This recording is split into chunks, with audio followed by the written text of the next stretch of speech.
All right, so thanks for watching another stream. Thanks for watching another video.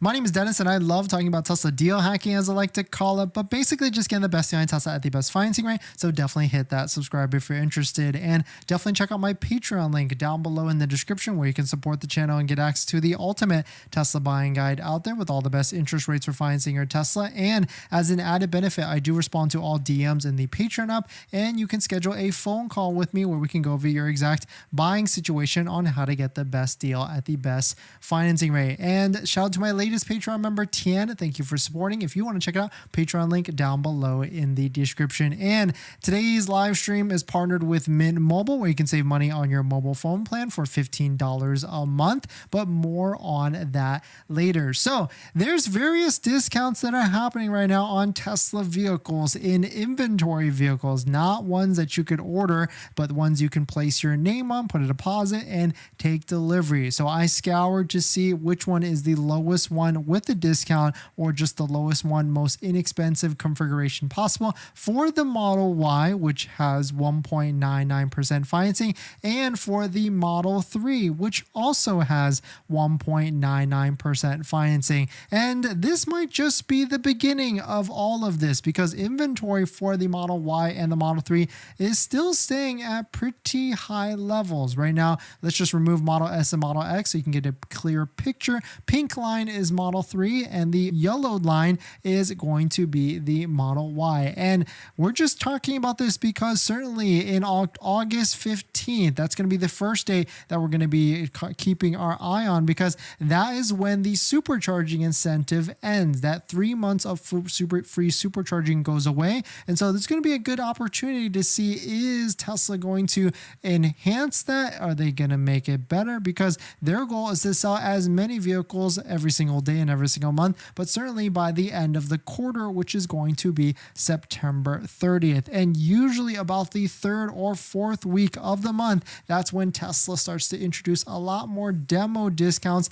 a lot more deals out there, maybe some more inventory discounts, maybe bigger than $2,000 off. So we might be able to see what that might look like at the third week of this month. But we took a look at discounted vehicles, which one to see which one is the best deal, and we took a look to see and compared them against the Model 3 and the Model Y. But before we get into that, please hit that like button. It goes a long way to support the live stream and the videos, so we can talk about which one is the better deal. And so thank you everybody for dropping by, hitting the like button, and any other comments or questions that you might have. And so here it actually is. Hopefully it's clear enough so you can see it, but on the left side is going to be your Model 3 pricing, and the right side is going to be your Model Y pricing. Both of the vehicles right now are fantastic deals if you consider that both of them you can get 1.99% for 72 months on all the vehicles except the Model 3 standard range real wheel drive. You got long range rear wheel drive, long range all wheel drive and performance, and you got that on both sides of the equation for Model 3 and the Model Y.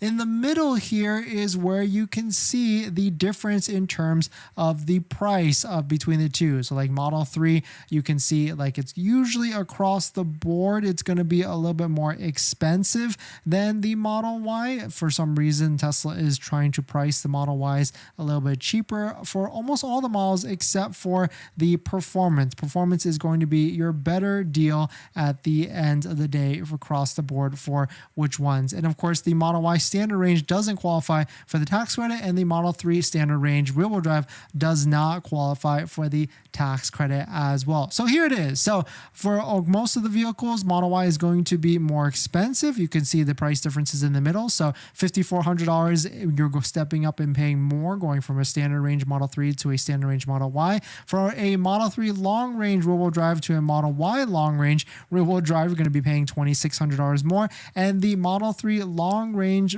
between the Model Y long range all wheel drive, I guess we should fix this as well, is about $990 more to step up to this. So it seems like from this perspective, if you were to pick the long range or the standard range, your best deal is going to be, if you needed to get a standard range Model 3, you're going to save $5,400. If you're looking at some of this, like the Model 3 long range, the new Highland versus the Model Y long range, I think I'd rather go and pay that extra or save $1,000 and get the newest smaller vehicle or the newest Model 3 at about a $1,000 $1,000 difference. But Model Y performance is where it gets super interesting on this one. You can see that a Model Y performance is almost $5,000 more cheaper or more inexpensive than a brand new Model 3 performance. And of course, this is considering only the one version that you can get what qualifies for the tax credit is going to be your Stealth Gray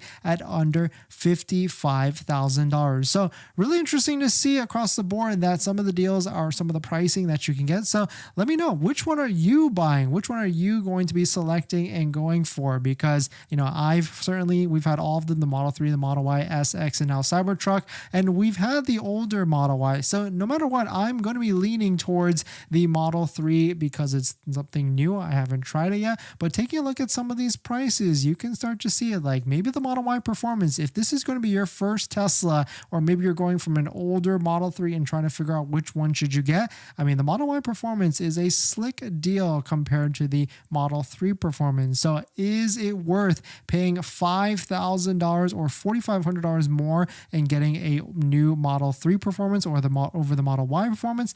That's going to be a tough one for sure, but let us know which one you're interested, which one sticks out to you. I mean, now it's easier to kind of decide between the both because both of them have 1.99% financing. For a while, only the Model Y had a promotional financing rate and the Model 3 didn't. And so it was a little bit tough, and a lot of people were leaning towards Model Y because of that more fantastic promotional financing rate. But definitely some pretty interesting stuff. Let me know what your thoughts on it. Let me know what you're thinking.